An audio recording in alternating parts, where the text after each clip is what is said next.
Week 9 of the fantasy football season. Here's a few tight ends I have as sleeper options this week. The first tight end, Mike Gesicki, the Cincinnati Bengals. Mike Gesicki has had a couple decent games this season, and we'll see this week if T. Higgins plays in this one. If he does, then his value won't be much. Is Mike Gesicki out there 92% of fantasy leagues? And we'll go back to the games this year where Higgins didn't play. Week 1 versus the Pats, 3 catches, 14 yards. Week 2 at Kansas City, 7 catches, 91 yards. Week 8 versus Philadelphia, 7 catches, 73 yards.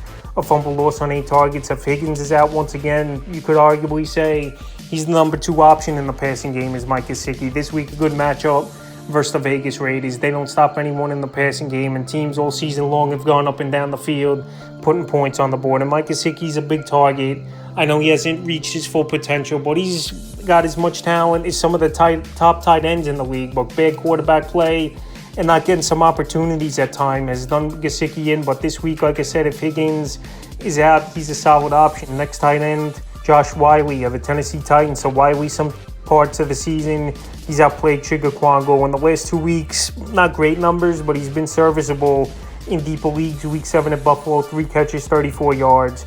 And week 8 at the Lions, 2 catches, 33 yards. So this offense with DeAndre Hopkins shipped off to the Tennessee Titans, someone else is going to get the targets. And last week, obviously, was Calvin Ridley who got all those targets that Hopkins was leaving after he got traded away. So Ridley had the big game. Josh Wiley, like I said, he showed some flashes a little bit this year. Had some better games than Chigga-Quango, but he's more of a deeper league ad if you're real desperate at the tight end position. And this week, it's a middle-of-the-pack matchup versus New England Patriots. Their defense some weeks shows up and some weeks it doesn't.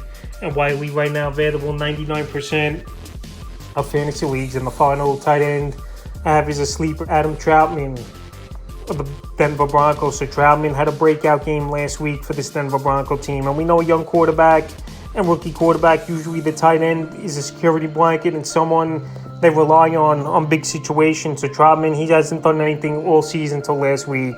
And he definitely took advantage of a great matchup versus the Panthers. 4 catches, 85 yards and a touchdown. So this week in a matchup where they're most likely going to be trailing and have to throw the football a whole lot at Baltimore. Baltimore, believe it or not, does give up the 5th most fantasy points to tight ends on the season. So I think Troutman could go out there once again and not have a monster game like he did last week, but definitely be a serviceable option in deeper leagues. And he's available as well in 99% of fantasy leagues. So that's a few tight ends I have as sleepers for week 9 of the fantasy football season.